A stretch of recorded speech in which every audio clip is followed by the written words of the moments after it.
Off top, there's 67 countries where English is the official language. America's not one of them. Play the music. This is the Domonique Foxworth Show.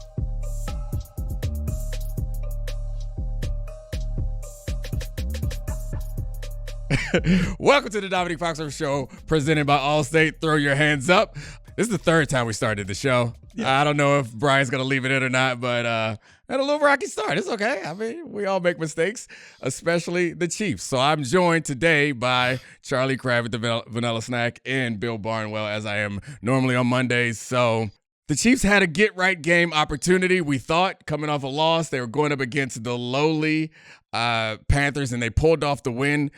But they struggled mightily, particularly on defense, where it felt like Bryce Young had all the answers for their blitzing throughout the course of this entire game. That's the Chiefs' the Chiefs' defense is stopping the run without loading the box, which they did a pretty good job of that, and also blitzing and harassing quarterbacks and causing negative plays. Bryce Young was ready for all of that, and they almost pulled this game off. Bill, should I be concerned about the Chiefs any more than I already was headed into this game? Man, you just steamrolled through that entire analysis. What else is there to say? You gave like a 3-minute analysis of the entire game already. I will say that this was a get-right game for the Chiefs. They got right back to being the Chiefs, the team that is constantly making mediocre opponents look like they're dangerous for 3.5 quarters. In this case, almost 4 full quarters before finally pulling things out in the game. This is exactly what the Chiefs have done all year. There are real concerns about this team we can talk about, but I'm not surprised we got the same Chiefs because they've been this team without fail every single week of this season. You're not surprised at all that it happened against this Panthers team, where it's like this to me is like a big red warning light, like blinking in our faces. I know that they have been resurgent since Bryce Young's been back, but like we thought that this defense was not going to give up, was not going to play like this against this Panthers team. You guys are not writing the resurgence of the Carolina Panthers. There's 2 different elements here that we need to separate. The Chiefs offense against a very bad Panthers defense, I thought had a really good game. They moved the ball consistently. They scored in the red zone. They were effective throughout. They had a couple of sacks on Mahomes that I wasn't thrilled about. But overall, I thought the Chiefs offense had one of their best games of the entire season. Mahomes did not throw an interception, which is a major positive for him this year. They were hitting big plays. They moved the ball steadily. They were still good on third down. The offense was fine. This was a very good performance for the offense. But the concern for me is the defense. Because we have seen this defense struggling to live up to last year's expectations all year. Dominique's talked about it a little bit already in terms of the secondary, losing L'Jarius Sneed, how it limits what they can do in coverage. They have Jamery Connor playing a lot of snaps at safety, who had a couple of mistakes in this game. They have Najee Johnson, who has struggled in that cornerback spot after Jalen Watson went down with an injury. And in this game, Bryce Young was 11 of 14 for 125 against the blitz. And if you were going to write a story for this game about how it was going to be a get-right moment for the Chiefs, it would have been, okay, we have this young quarterback who has struggled against pressure, struggled with blitzes. His line has some missing players. Like, we're going to attack him with those crazy Steve Spagnuolo blitzes, and our secondary is going to hold up behind because none of those guys could beat man coverage. But Bryce Young found answers throughout this entire game for those blitzes. And if you're playing a better quarterback than Bryce Young and a better set of receivers than the Carolina Panthers later down the stretch this year, that's a problem, because if the Chiefs cannot win with their blitzes, that is a real limitation for this defense. I guess I'm more shocked, and I shouldn't be, because they've struggled with other teams that aren't very good, like the Raiders come to mind. But I'm particularly shocked because I guess my perception of this Panthers team was this was a team that was so bad. Yeah. That and you look at I guess Xavier Legette is a legitimate young receiver that you think, but he's not a true number one. And Adam Thielen he has a great voice and he's allergic. That's my favorite quote ever. We have that. Is that something we could play? Yeah, we can play. We can drop in some Xavier Legette sound. Maybe that allergic and the chicken wing sound. I love the chicken. You love the chicken wing sound. Yeah. I'm more of a fan of him saying I'm allergic. And Spurgus.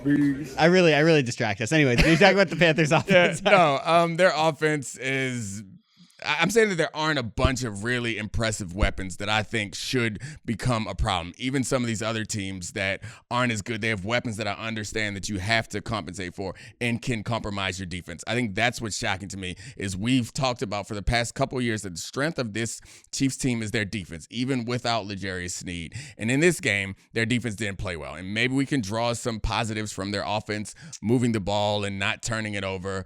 But it didn't feel, it still felt like a lot of Mahomes running with the ball. And this is, it's a text that I've sent to a couple of my friends that doesn't feel like real consistent analysis, or real expert analysis, but Travis Kelce ain't right. Like, there's no explosion when Travis Kelce is doing things. And I think we think about last season, how he showed up for the playoffs and was incredibly good. But through the course of the year, I don't remember watching him and thinking, wow, there's really no pop in his moves. And this was one of his better games. I don't know. It seems concerning. Well, this is also the first game where, even though Mahomes had the 30-yard scramble and they won it at the end, where normally we do the sports media thing, we're like, oh my God, Patrick Mahomes is inevitable. It doesn't matter that the offense played like absolute dog water for 55 minutes. Now he matters. He's winning it when it matters. Right. This we're like, oh my God.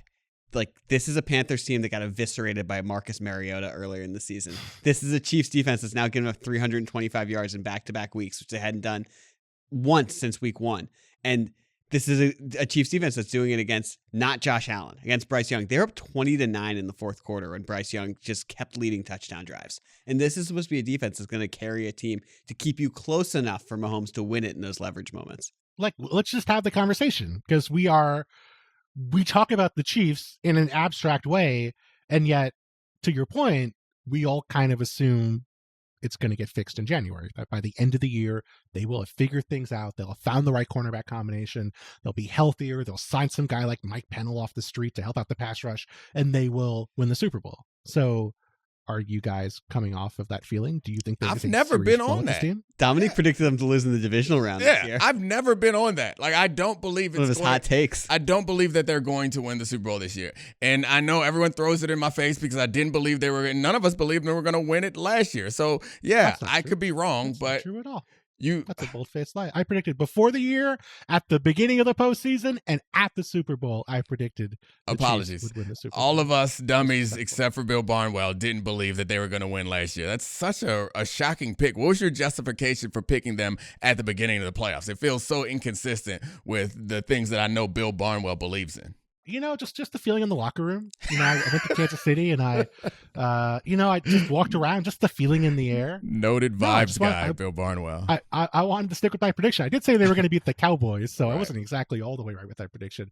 But like, I guess like the question I'm asking here is, like, do you think having a flawed cornerback, having a cornerback you don't really trust in Najee Johnson, having a passing game that does not have a consistent number one receiver of Travis Kelce, it's not Travis Kelce, like, are those things that will actually keep them from beating the Bills, beating the Ravens, beating the Lions?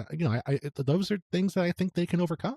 And having a tackle that they don't trust. Like, I think there is a lot of DJ Humphries. Yeah. They signed DJ Humphries this week. I don't know if DJ Humphries is going to be good, but he's going to be better than Wanya Moore. Right. So, I mean, I guess a question mark, I guess we can put at tackle. It was a definite minus before the signing, but it still doesn't feel like it's either neutral or a plus. So, like, all those problems are there, and I completely respect everything about Patrick Mahomes and Andy Reid and know that they have the ability to do it, but it seems unlikely. And I think one of the things in this game that surprised me was they did not out-coach Dave Canales and the Panthers. You go into the locker room and come out in the second half, I expect adjustments and improvements. They did like a deep zone rather than blitz, and it didn't really stop. Bryce Young converted on that, and then they went back to blitzing, and they couldn't do anything with that for the rest of the game. It just seemed like they were struggling, and maybe you could argue they're playing with their food, but it wasn't about execution all the time. It was sometimes, but it also was about, like, decision-making by the coaching that it felt like should not be a problem in a game against the Panthers. They were playing with their food, but when they were hungry, they couldn't find the food anymore. The food was lost. And that's the concern. If you play with your food and you're the Chiefs and you pull out in the fourth quarter, that's fine. But I guess person who I'm wondering about here is Chris Jones, because that has been the savior for them, right? Go back to the Super Bowl. How many times did Chris Jones make the big play that won them the game, even when they didn't blitz? How many times did he make the play against the Bills, right? There was a couple pressures in the Bills game in the postseason that Chris Jones made that won them that game or helped create wins in that game. Like, he is the guy who has to be the superstar here. And he's been pretty quiet the past 2 weeks. He's had a couple pressures last week against the Bills. He popped a little bit here and there, but it wasn't like in that big moment, oh, there's Chris Jones, he came with the big play. Like, maybe we're spoiled because he's been so good at that for so long, but it feels now like there's not really that guy who's going to make that magic play for the Chiefs on defense. I was driving to the office to do the show, driving to the studio, and I called Domonique, and I literally asked him, is this Chiefs strategy just to have Chris Jones make a play that saves them every single round of the postseason? It's not a bad strategy because he seems to do that continuously. It's worked. Got a couple of rings with that strategy. Can we talk about Bryce Young really quick? Yes, definitely. The Panthers? Are we where are we on the Bryce Young rejuvenation train? Are we hopping back on? Are we checking our tickets? Where are we with Bryce Young's comeback the past few weeks? He's looked pretty good. Yeah, I mean, it's not enough to hop back on the train. I mean, he's looked pretty good in a couple of games. I think I don't want to step on Charlie's toes, but I expect him to discuss that Bryce Young still does not have the arm strength or the athletic ability to separate himself from anybody else. He's going to have to be Drew Brees level precision, which he's not if you're not going to like do anything particularly special. I mean, the improvement from the quarterback we saw at the beginning of the season should be noted because he did not look like he should be on an NFL roster when he got benched at the beginning of this year. So to see him now with some confidence, and we've seen like the like funny the cute Hallmark moments where he's like so happy on the sideline after wins. I think that this might lead the Panthers to purgatory, where they don't have to make a deal about they don't have to sign, give him his 5th year option to the end of next season. But if he's just good enough that they can't move on, I do think that there are physical limitations. Like, this is going to sound crazy, but I thought there were several plays today where there were pass interference calls simply because of the lack of arm strength.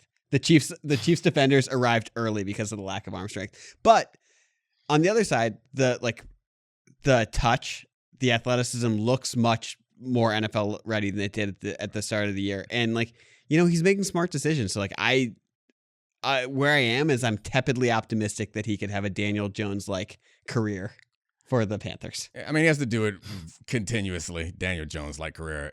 Optimistic. So that would be the optimistic outcome. Yeah, have a year where he's 5th in QBR like Daniel Jones, then gets an extension and is just not quite good enough. So that's optimistic for him. It's not optimistic for the Panthers. The Panthers would hate if the result was he was good enough that they extended him, which put them into purgatory for a little bit longer. But this is a draft where there's not great quarterbacks available, unless you really think Shooter Sanders is a great option. Like, it's not as if we're looking at this quarterback class like it's last year's class or 3 years ago's class. Like, it's not crazy to think the Panthers could give Bryce Young through next season and then take a shot in 2026. Yeah, I don't think that's the scary part. I think what Charlie is afraid of is that next year he's like slightly above average. Yeah, because it doesn't make sense to move on just yet. But if he plays well enough next year for you to pick up the 5th year option and then you pass up on whatever quarterbacks are coming in that draft or the draft after, that would be the scarier part. But you guys considered how bad the quarterbacks have been for the Carolina Panthers the past few years? Like, if they get an above average season from a quarterback,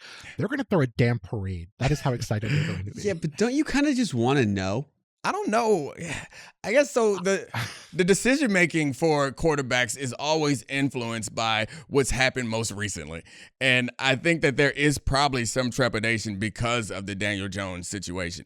And we see quarterbacks that come into this league and we're pretty sure about them pretty soon. And I think particularly when he does not have the arm strength or the size that is something that you can hang your hat on, I think unless he is just crazy good, that they would probably lean in the direction of let's not Daniel Jones this situation, who does have the size and athleticism that you might fall in love with. I don't know. I feel like we are leaning a little too hard into what are the Carolina Panthers going to do 3 years from now. Yeah. And maybe we should get to the next game, the Houston Texans messing around in the AFC South. So, well, that is a perfect game to bring up because there's that question of, do you want to know? And this idea that we know about these quarterbacks. We're going to talk about Jared Goff later in this show, a guy who was terrible as a rookie, immediately got better once the situation around him got better, who got benched by the Rams, traded a salary cap ballast, and is playing awesome for the best team in football, the Detroit Lions. And we're going to talk right now about CJ Stroud, a guy who we all knew was the man in Houston after year one. I don't think CJ Stroud looks very good right now and has not looked good for most of the season. So are you going to say that you don't think he's the man, or you think that there are explanations for why he hasn't looked that good? Two things can be true, just like it's true for Bryce Young, who doesn't have a great offensive line and does not have great receivers. CJ Stroud was a player last year where we had some advantages. He was playing in an offense that's very quarterback friendly. He had receivers who were playing really well. The offensive line held up. The running game was effective. He was not stuck in 3rd and long every single drive the way he is right now. And I think CJ Stroud is struggling. He missed some throws in this game. Frankly, some easy throws. Like he was missing some like short checkdowns that were just being one-hopped or thrown low. He got bailed out by his receivers a couple of times in this game, turned the ball over, which I think a little bit of that was miscommunication. But like the idea that we know about these guys, to me, I think we're way too confident in our confidence that these guys are the player we believe they are. Because CJ Stroud, if this was the CJ Stroud we saw last year, we'd be raising serious questions about him. We'd be like, oh, is he even worth the 2nd overall pick? Did the Texans screw up by making that trade? They've just drafted Will Anderson and like all these other things they could have done. We know that CJ Stroud has a better version of himself from what we saw last year, but exactly, which is that's the point though. Why is that the true CJ Stroud and not the CJ Stroud we're seeing struggle right now? But by the way, just some context on this for the listeners. They lost to the Titans 30-27. They missed Ka'imi Fairbairn missed a 20-yard field goal, and then CJ Stroud ran out of the back of the end zone. He pulled Orlovsky. Yeah. He has 11 interceptions on the season this year, and we expect him to take the leap to be a top 5 guy. He listed himself as a top 5 guy over Josh Allen. He had 5 interceptions all of last season. He has not played. His QBR is worse this year. He has not been the same level of quarterback mastery that we saw. And even Dominique, when you looked at tape at the beginning of the year, you thought the tape might have reflected better than the numbers on the field. But now this is becoming harder to parse as the offense. I mean, it's not that much harder to parse. Like there were some throws in this game were just atrocious. Yeah. And I think that there is some bias when you're watching a film of a guy that you know has high level capability. So like I'm open to the idea that maybe I saw him better than I would have seen someone else because I know that he has that ceiling, but I do know that he has that ceiling. And when you watch someone throw a ball that doesn't make sense to you, once you're like, oh, okay, it's fine. But when you watch and you can think back to times when they made this throw or made this decision multiple times the right way, then you're like, all right, I'll forgive that. It's very different from watching a guy who you've only seen make the wrong decision. So, like, I get what you're saying, Bill, that we should not jump so far to these conclusions, but it's really hard to put together a full season of good quarterback play, even with support around you. And we saw that from CJ Stroud even into the playoffs. So, I think we know that he's a guy. And whether some of this year is his fault, or the percentage of this year, the shortcomings they've had is his fault, to me is very relevant, but it's not going to take me off the fact that I know he can play. He's not Bryce Young. He's not any of these other guys, Anthony Richardson. Like, he's not. I know he can play. I've seen him do it. So bringing up Anthony Richardson in front of Charlie, that's not nice, Dominique. I get the one show I missed. I know it's one good game. How do you explain, Dominique, how do you explain that then? How do you explain the Texans offense being so much worse? Is it a Slowick? Is it an offensive line? Is it Stroud? Where does the blame how does it get distributed? Yeah, I mean, I think it's a hard question to answer because it's game to game. In this particular game, I think you can blame everybody. CJ had a couple of throws a couple of interceptions that were squarely on his shoulders. The offensive line also was terrible, and they had no running attack. And Slowick's still doing the same thing on first downs that we expect him to do, and that limits this offense. So I think this particular game would fall more on CJ than the other games in my view, but it's still issues around him. There's nobody that's good enough to have a sustained success without offensive line. I think the real thing that cuts against CJ in this game is we were defending him in the past because Nico was hurt and Mixon was hurt. They were there. and they, or at least Nico showed up. Yeah. Mixon didn't put up great numbers, but Nico made a number of big plays, and yeah, CJ couldn't put it all together. I mean, there's been some sloppy execution, right? Like if CJ Stroud hits that long touchdown pass to Nico Collins on not even a long touchdown pass, a medium touchdown pass that went for a long touchdown on the first play or the first series last week, that got called back for, I want to say, illegal formation on Laramie Tunsil or some penalty on Laramie Tunsil. His numbers look better. If they had a 25-yard touchdown to Collins in this game, that got called back because of an illegal shift. That's not CJ Stroud. Right. That's sloppy play. That's like if you can't run in motion accurately, that's bad coaching. That is not on the quarterback. But again, I think I think you're misunderstanding my point, Dominique. I'm not saying that CJ Stroud does not have that ceiling. Of course he does. We've seen him play at that level. But the idea of what is the most likely or most accurate or best representation of CJ Stroud, I don't know that that's last year's CJ Stroud, because CJ Stroud had like one of the craziest interception rates we have ever seen from a quarterback last year. That no matter how good you are is going to regress, and it's regressed in a major way this year. People have this memory of the Texans and of the Texans offense That's fair. From that Browns game. And CJ Stroud was incredible in that Browns game against what had been a typically very good Browns defense throughout that year. But that's one game. The next week, they got blown out by the Ravens. It wasn't like CJ Stroud was great in that game. He wasn't terrible, but I think we have some rose-colored memories of what we saw from CJ Stroud last year. And then combined with getting Mixon, getting Diggs, like 6 months of hype for this offense, I think we were all expecting them to take that leap. And because of CJ Stroud, because of Bobby Slowick, because of the inconsistency with the offensive line, the struggles of the offensive line, because of the injuries they've had, all those factors, I think, have led to this offense being a disappointment. And I don't think it's a fluke. I think it's just another version of CJ Stroud that we have to incorporate if we're going to think about what does CJ Stroud look like over the next 5 or 10 years. To your point, Bill, of how sloppy they were, 11 penalties in this game. That honestly feels like a late game for them. They are. It's honestly upsetting because Tennessee is the most frustrating team in the league to watch, and Houston's like number 2, and they were battling back and forth. Like Houston was turning the ball over and making sloppy mistakes. Tennessee was like, they committed multiple terrible special teams plays in this game. They got the ball from Houston and then immediately threw a pick 6. Like this was a game where who wanted to lose it more, and Houston somehow pulled that one out and lost in the long run. I do find the point that you're making really interesting, and I don't want to like make you say something that you're not saying, but it is specifically about like preconceived notions, right? It's like we create these narratives in our mind about who a player is based on smaller sample sizes than you would deem appropriate, and based on, I guess, remembering the season. I'm saying first impressions matter most, because if CJ Stroud was this guy last year and then improved in the second season, we'd be like, okay, we're excited, but I don't think we'd have the same expectation for him. And Bryce Young is the opposite, right? Like Bryce Young was so bad last year, so bad beginning of this year, that now he has to prove he's not that guy. Right. And maybe he is that guy. I think the most likely scenario is that Bryce Young's not a good quarterback, but like all these games matter just as much to me. It's not like a game from last year matters more than a game from this year. Yeah, well, speaking of guys who are inconsistent, we get to go to the Mandos. No, you're not inconsistent. I think you're talking about Will Levis, who's the only guy who ever sacked 8 times, had a completion percentage above 75%, and won the game. The definition of inconsistent.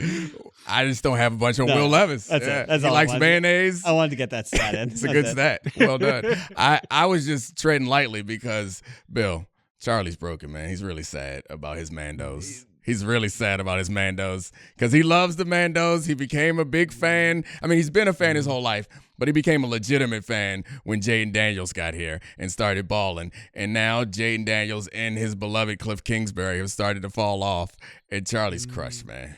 That game felt like a warm hug. It felt like my entire childhood. I mean, the amount of nostalgia I felt for the way that the Commanders lost that game.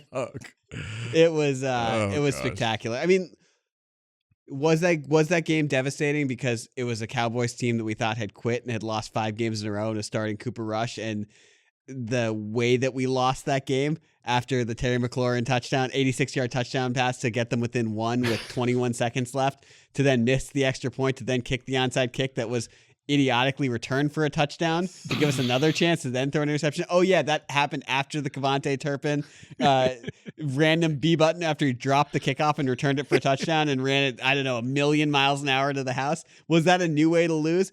Absolutely. Did it portend to the fact that maybe we were a mediocre team all along and the offense that was inflated by first half Cliff Kingsbury was happening at the beginning of this year? Yes. Am I out on the future of Jaden Daniels? Absolutely not. He's got rib injuries, and before the rib injury, when he was throwing the ball down the field, when he was driving the ball, he's a different guy.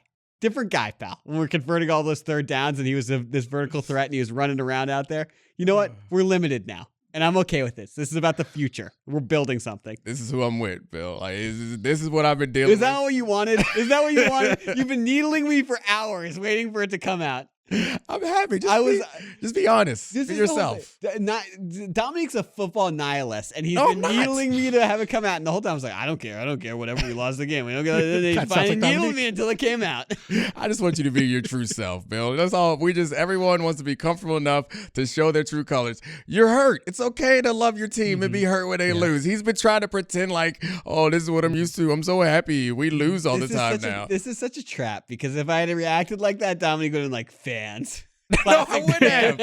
I love when the Commanders hit that Hail Mary, I was screaming and jumping with you in the green room like everybody else. That was fun. I want you to enjoy being a fan, and when it sucks, it's okay to be like, it sucks. You don't have to pretend like, oh, it's okay, I don't care, we're fine. No, you guys lost a game that you had a chance to win, and it hurt. They got your hopes up, and you shed a tear. It's all right. Thugs cry too. Shed a tear. You said Charlie, how do you feel about Dominique's impersonation of your voice? Do you feel like that's an accurate representation? He added some bass to it. Yeah, I'm trying to help. I'll take it. Well, on the balance, I could see that. Let's talk about the extra point. Like, is it too hindsight driven to say the Commanders should have gone for 2? I was throwing up the 2, and then Greg Olsen goes, "No, an extra point's not given in this game." And I burst. I'm not kidding. I burst out laughing. I was like, "Oh, we're gonna this up." Yeah, I mean, we've had this conversation plenty of times on this show. Like, I think we generally fall on the side of end of game situation. You have a chance to end it, you go ahead and go for 2. I mean, I get wanting to go to overtime, I guess, but I'm not going to knock them for deciding to kick there. Like, it's the kicker's fault, or I guess the snapper, because the snap was bad too. But it was the snap. He bounced the snap. Yeah, the whole operation was. I'm not going to blame Dan Quinn for making the cowardly decision there. That should go through, and they should be in overtime. But I mean, the history is clear here on this show. We're go for 2 in that situation almost all the time. I'm not even considering the numbers here. Like number one, what's the strength of your team? Right. It's the offense. Yeah. It is Jaden Daniels. It's his ability to create intricate yards. He already hit a 2-pointer earlier in the game, right? If I'm not mistaken. Yes. He ran one in. So he ran one in earlier. You have that stuff in your playbook. Like, you don't want to run him a ton, but that is the exact situation you want to run him.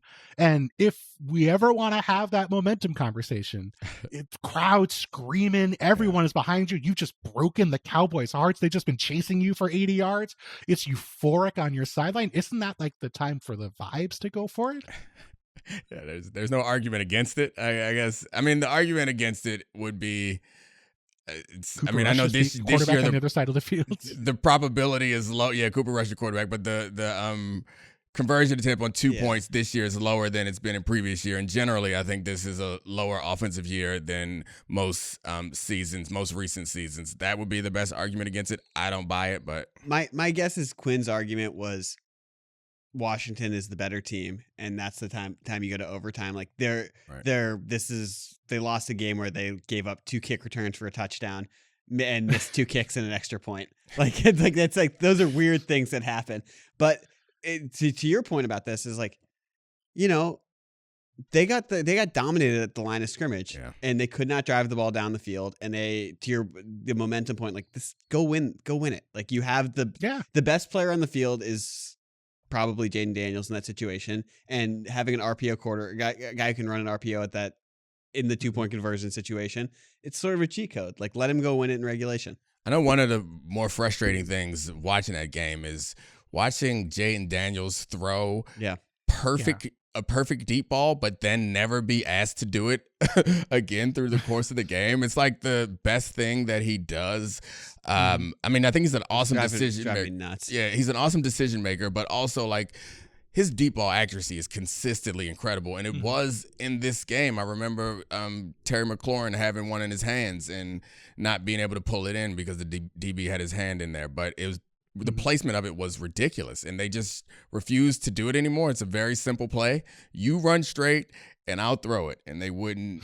they won't do it enough. It's weird to me. That is the championship playbook of Domonique Foxworth, youth football coach. Run straight and throw it to the guy who's open. You've been watching our games, yeah. We be airing it out. We got a quarterback, man. Grinding tape. You guys are running air raid just like Cliff. It's all spread. It's all four verts every single play. Jaden Daniels' ribs. Charlie, you mentioned that he has a rib injury. We need an investigation into what's happened here, because when he got hurt in that Panthers game, he played a couple plays after the rib injury. He was on the bench. It wasn't like he was like in staggering pain. He kind of looked like he'd been tickled a little bit. Like he went to the locker room. He looked like he was going to come back. He didn't come back. And he hasn't been the same since. Yeah. And it's sort of like we have been saying for weeks, oh, he's got a rib injury. But like, even if he does, wasn't it Justin Herbert who had like the rib cartilage injury a couple weeks ago, and like 2 weeks later he was fine? Like, I don't think Jaden Daniels is not tough. Obviously he is, but like, I want to know what happened here, because it seems like it's a longer lasting injury than most NFL quarterback rib injuries. One, he's certainly scrambling less. The stats show that he's actually, particularly on plays that are like 2.5 seconds or longer, he's literally just having undesigned runs and not taking the ball and using his legs as much. But the Herbert point's exactly what I was talking about. I feel like his whole season last year, it was obviously torpedoed by Brandon Staley, but beyond Brandon Staley, that rib injury sent him into like a tailspin where we questioned who he was as a quarterback, and then seeing him healthy this year and the athleticism being back.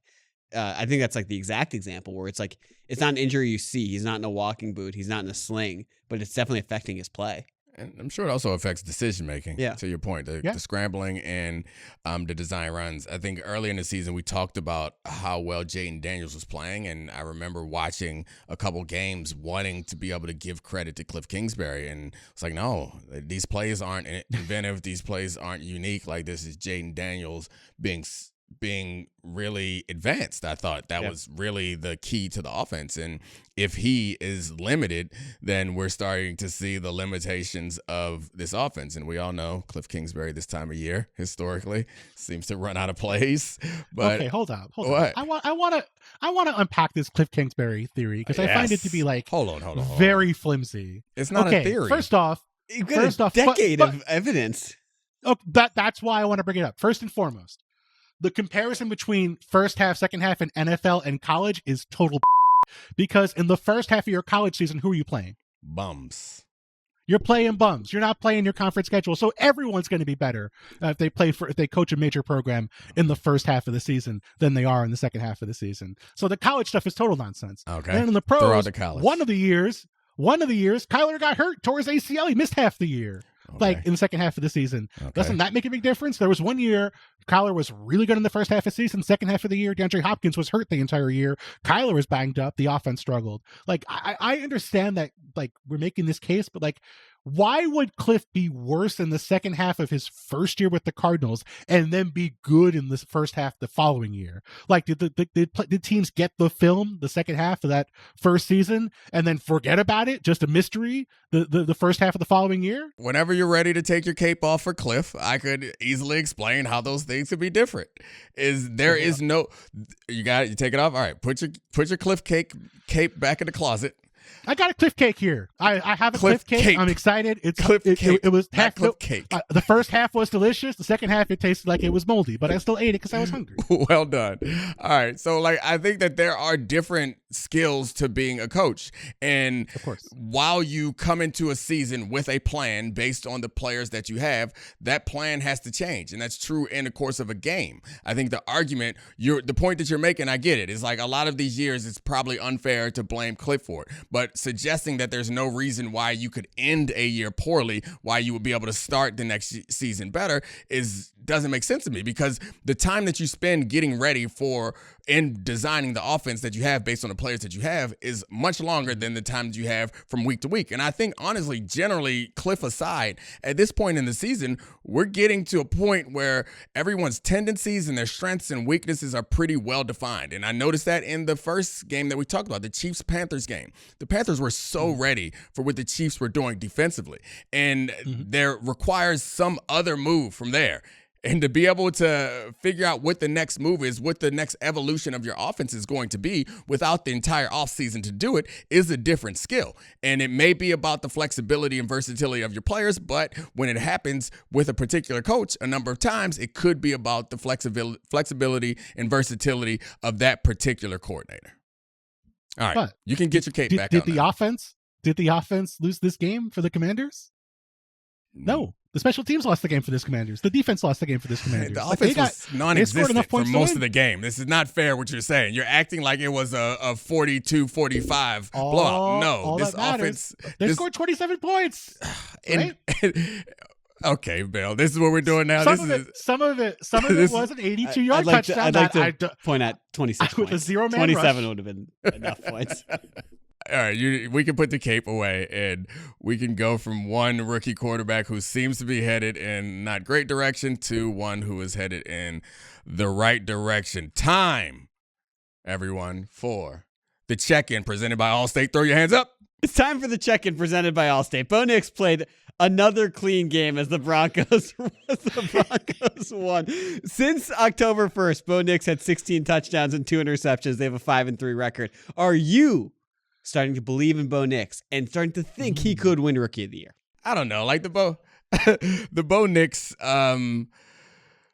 evolution or emergence, I guess is a better word, has been really impressive. I think that it's a lot about Sean Payton, but Bo Nix can't do it without Sean Payton. I think the scheming, particularly in last week's game, was incredible, and he put up ridiculous numbers. But for him to be doing this as a rookie, like it does feel like they found their quarterback in Denver, especially right now with the roster the way that it is, the limitations that they have on the cap with the result of moving on from, I guess it's not from moving on from signing, trading for and signing Russell Wilson. Like, this is a really impressive, incredible season, and this situation is not a great situation for a rookie quarterback to thrive in, and he certainly is.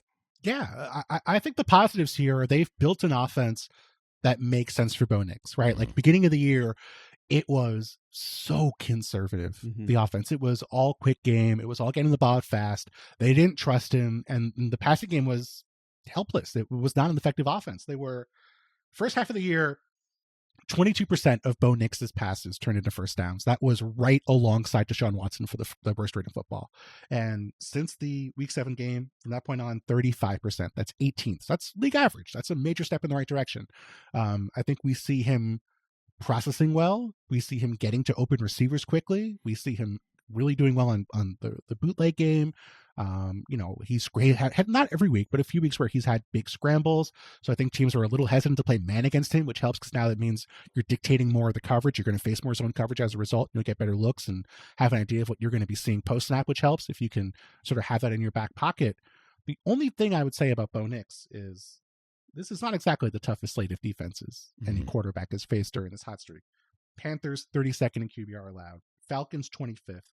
Raiders today 28th. The Chiefs were 12th. He was okay against the Chiefs, but it wasn't like he was putting up crazy numbers. He was just, I think, doing a good job of protecting the football. And the Ravens were 20th. And the other thing that comes up here is the Ravens game, they got behind. Yeah. And once they got behind, Bo Nix really struggled. They had a really messy bunch of drives in the red zone where he missed open receivers. He ran out of bounds under pressure, didn't get the ball out. And I think that's my concern here is like when the Broncos have been playing bad defenses and they've been in positive game scripts, Bo Nix looks really good because they can use play action, they can boot him. He's not just a drop back passer. When he is in situations where they are trailing, that's my concern. Like, is he going to be an effective drop back passer when he has to throw them back into games? Because he was not against the Ravens. He has not been earlier this year, but doesn't have to be because the defense is so good that they don't fall behind very often.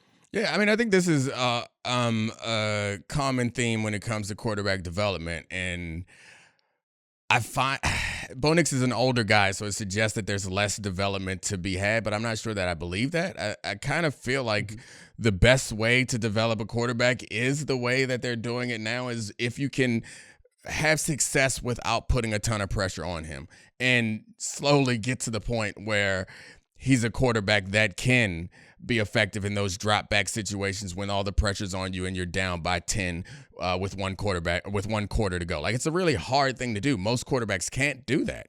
And for them, given their current situation, him playing as well as he has in the last few weeks, and I started by saying it feels like more of a credit to Sean Payton and that coaching staff than it does to Bo Nix, because I believe that to be the case, but it does feel like Bo Nix has shown some things that are encouraging and worth building on. So I think this goes back to the original conversation we were having, is what does this say about Bo Nix? And I think we're both hesitant to say that, all right, Bo Nix is the quarterback of the future for the team, or he's going to be like their franchise quarterback. But he is right now. He's shown enough to suggest that he is worth investing in, which is impressive. And it's interesting. Like, this is a pick that got mocked by a lot of people because he's the oldest rookie quarterback, starting rookie quarterback since Brandon Whedon. He's the guy who quote unquote ran from the SEC, but it might be something different. He might have actually had to go to a different place to develop because it wasn't going to work at Auburn. And the Sean Payton aspect of this shouldn't be understated. If Bo Nix had been bad after all the comparisons and the things that he said in the offseason, whatever the film actually shows, Russell Wilson was very successful in Pittsburgh. I think he would have been excoriated for not actually being a quarterback whisperer and sort of being a Drew Brees merchant. But this working out is significant for the Broncos and Peyton as well. Yeah, I feel like you're sort of setting expectations appropriately, right? Like the post this Russell Wilson disaster, like, we were kind of seeing the Broncos as like an irrelevant team for a year or two. Like, they were going to have to fix their cap situation. They were getting, I had some players we were excited about, but it wasn't like we were looking at them like, oh, if they could just get a quarterback, they're going to be a playoff team.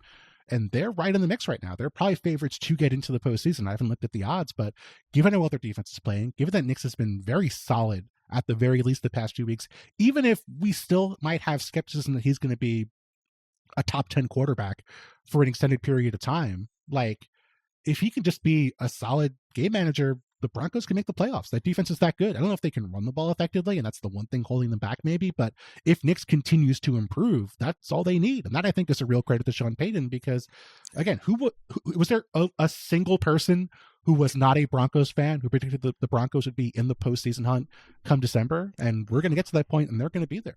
Absolutely not. And I mean, what's pretty impressive about this Broncos success is they have some really glaring holes on their roster, and the defense is playing really well despite the fact that they don't have like a dominant front. It's like all secondary based, which is really hard to do in the modern NFL, and they're doing it on offense without, like, I know Cortland Sutton's really good, but they don't have like a true like X number one guy or a great running attack. It's not what you expect. If you looked at this roster, or when we looked at this roster before the season started, none of us were like, oh, yeah, they're going to be competitive. Like, I thought they'd be at the bottom, not making it to the playoffs, but they certainly seem on track to do that now. Do you guys think he's going to win Rookie of the Year? If they make the playoffs and Washington doesn't? Nah. No, Jaden Daniels is going to win Rookie of the Year. Come on. Yeah. I mean, I think this goes back. No, I mean, I think if they make the playoffs and he continues to improve his stats going forward, then it becomes, if you have the same stats and one team makes the playoffs and one team missed the playoffs, it's possible that you could go with Bo Nix. However, I think anyone who's like watched them both play recognizes pretty clear that one guy is the reason and the other guy is a part of a really impressive turnaround, I guess. Jaden Daniels is going to win the award, step up to the podium, raise it in his arms, and then immediately cut his ribs because he has a permanent rib injury that's never going to heal. I'm going to ignore that comment. We'd say worth noting the other rookie quarterback, Caleb Williams, they didn't get the win against the Vikings today, but he was awesome again today. And like some of the throws, new award. Caleb Williams won the piss missile of the week for his throw to Keenan Allen, where he sort of laced it through three defenders, and Keenan Allen took it up the field. That's not even, and he even had the other throw where he was like falling out of bounds and threw it to DeAndre Swift. The arm talent that guy has is preposterous. Yeah, he did all the things that we expect him to do, and he, of course, ended the game by extending the play too long and getting sacked. So he did all the things that we expect Caleb to do, the good and the bad. It's really encouraging how well he's played the last couple weeks, and just to see him do the things that got us all excited when we were watching him in college. It's like these throws. There were a couple other throws in this game that just like in the first half of the game, it was like, okay. You could have had 5 piss missiles a week this week. He had a lot. Oh, gosh. Piss missiles. I can we use AI to edit me off the screen every time Charlie says piss missile, please? Sure. Me too. I would like Charlie in the studio alone. This is going to be my last That show. is a Yelling about piss one man missiles. Charlie podcast. No, it'll be missiles. Bill and I's last show. It'd just be Charlie here yelling piss missile. It's the same thing. If you guys leave, it is my last show. We got one team left that we really want to discuss, or one player, I guess. So the Lions have been killing people. They continue to do so. They didn't have much trouble with the Colts in this game, with Charlie's Anthony Richardson led Colts. However, Jared Goff, man, he just be out there golfing. It feels unfair because I've come around on my Jared Goff opinions largely based on last year's playoff run, but we've seen all the things that people warn us against with Jared Goff. We've seen them multiple times this season where it's like, even when they were down and they came back, those games were screen passes and big runs and big play action over the middle. It was not the Jared Goff drop back and pick a defense apart. And so I guess the question should be, are we comfortable or concerned about how deep this team can go led by Jared Goff? No. I mean, we saw them basically come within a defensive collapse of making it to the Super Bowl, right? Like, we've seen them get pretty far. And I don't think last year's version of Jared Goff was better than this year's version of Jared Goff. Like, he's had definite moments where he's struggled. He was 5 of 11 for 27 yards against pressure today, and that has always been the book on Jared Goff. Now, a few weeks ago, we saw him play the Vikings, who are great at creating pressure, and he ripped them up. And they had a game plan that worked against what Minnesota wants to do with their pressure packages. I don't know if we saw stuff from Indy that he wasn't expecting, but the Colts are a very static defense. They are kind of an outlier in terms of how they play coverage versus everyone else. They are one of the most single high heavy teams in the league. They are not a team that typically mixes a lot of stuff up with their fronts and their pressures. So this should have been a game where Jared Goff should have balled out. And I do think it's hard to say this in a nuanced way. Like, people are going to get mad halfway through. The Lions' offensive line is the best in football, but it is still not as good as I think people believe it is at certain times. Taylor Decker got hurt in this game.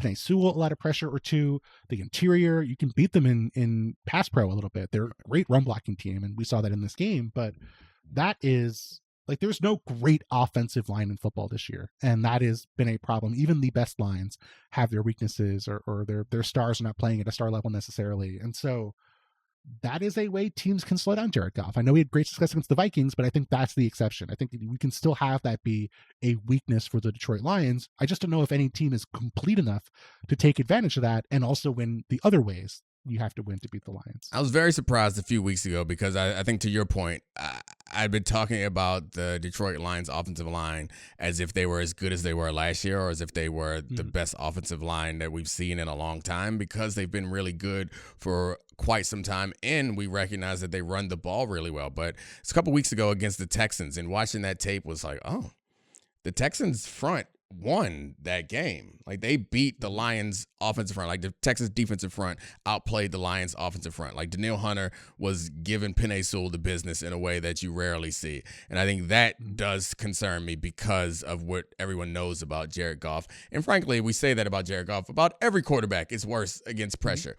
His drop-off is more significant than most because he does rely a lot on play action and the boot off of that stuff and the open matchups that it creates in the middle of the field. So I do think that we've been looking at these scores, or I can speak for myself. I've been looking at these scores and watching these games, and the Lions feel utterly dominant and almost unbeatable, and their defensive numbers are more impressive than watching their defense. But I think I'm getting more and more concerned about what they're going to look like when they match up against this newer version of the Eagles. And we did this last week, so we don't have to do it again, but that's a concern. They're a Super Bowl team, and it's getting through the NFC, and I don't know how much confidence I have in them. I thought they were just going to steamroll through the NFC, and I don't feel that way anymore. So for like 2 years, you were like the Lions are an unserious outfit. For 3 weeks, you were on the Lions are the best team in football bandwagon. And now on digital platforms, not even on TV, strictly for digital platforms, you are jumping off of that bandwagon? No, I'm still on the bandwagon. I still think they're the best team in football. But you're looking, you're eyeing the ground. You're like, if this thing comes to a sudden halt, this is where I'm going to get off. Like, you know how when you're on a plane, I don't know if you guys do this, when I'm on a plane and like the plane is like descending, I'm like, okay, I'm looking around. Like, if they had to land the plane over there, they could do it. There's no space to do it. That's what it feels like you're doing right now, Domonique Foxworth. You're looking for your exit off the plane. If there's an emergency, yes. I'm looking for. You're not wrong. I still believe if you made me choose the Super Bowl champ today, I still would choose the Detroit Lions. However, I've been flirting with some other teams. You're nervous. I've been doing a little flirting. I've been doing a little Eagle flirting. They're playing right now, so my opinion. They're currently down 7-6. Oh, they're down 7-6. Oh, never mind. 2-minute warning in the second quarter. Never mind. Here's the thing, though. I don't think you're wrong to be nervous about the Lions, but the difference between this year's Lions and last year's Lions is also the competition. Mm-hmm. I think last year, the best teams in football were better than they are this year. And to me, I think we've seen the Chiefs take a major step backwards. The Ravens take a step backwards. The Bills, I think, are pretty good, but they still had some ugly losses this year. The 49ers. The Packers have been inconsistent. The Niners are a mess. Even if you still have hesitation about Jared Goff, I just think the competition is worse than it was a year ago. And so Jared Goff does not have to play at as high of a level as he did at his best during the postseason last year to get the Lions over the hump. I think the Lions have decreased by less, or they've improved actually in defense. They're a better team than they were last year. And you can't say that for so many of the top teams in the NFL a year ago. I don't like discussing my concerns about the Lions. Well, it's just so weird because it's like, they could still win even if Jared Goff doesn't do much. Like they had the game where, I mean, obviously this wouldn't happen in the Super Bowl or deep in the postseason, where he had 85 yards and 3 touchdowns, and that's all they needed because it's like a 52-14 win for that team. David Montgomery did get hurt in this game, and they said he could have come back, but that's one of those things where that does concern me a little bit. Charlie's upset about this. Is David Montgomery, who runs harder than anyone, looks like he has a career-ending injury 5 times a season. When he was walking to the locker room with no shoulder pads on, they're like, this is bad. This is real. Oh, David Montgomery's back in 3 plays later. They makes put, no sense. They put he played again in that game after they took his shoulder pads off? Yeah, back in. He was literally back in. The next time red zone cut to them. It's like, oh, David Montgomery's back in running in another touchdown. Look, this is not an Anthony Davis situation. He's such a hard-nosed runner, but it's still incredibly perplexing. You gotta take the shoulder pads off so you can get the Toradol shot in the right spot. Then you gotta rub it in for a little bit and then put your shoulder pads back on. Takes about 3 plays. Is what it sounds like. And, 3 plays for Charlie's found that secret. To soak in. All right, Charlie. Anything else you want to hit, or you want to shut it down? I do have one quick thing, which is the 49ers. It seems like it is over. Yeah. They lost again today without Purdy, without Trent Williams. And if it is over, I'm talking window over, not season over. Where's this team go from here? What's the Kyle Shanahan rebuild look like when you're this all in with a group? Well, I know. You're not going to like it, but I know. Well, let's hear it. It's Bill Belichick, 2025 49ers defensive coordinator is where this goes. That's the way you solve this problem. It's a great take. I love hearing that. And you get a lot more out of it.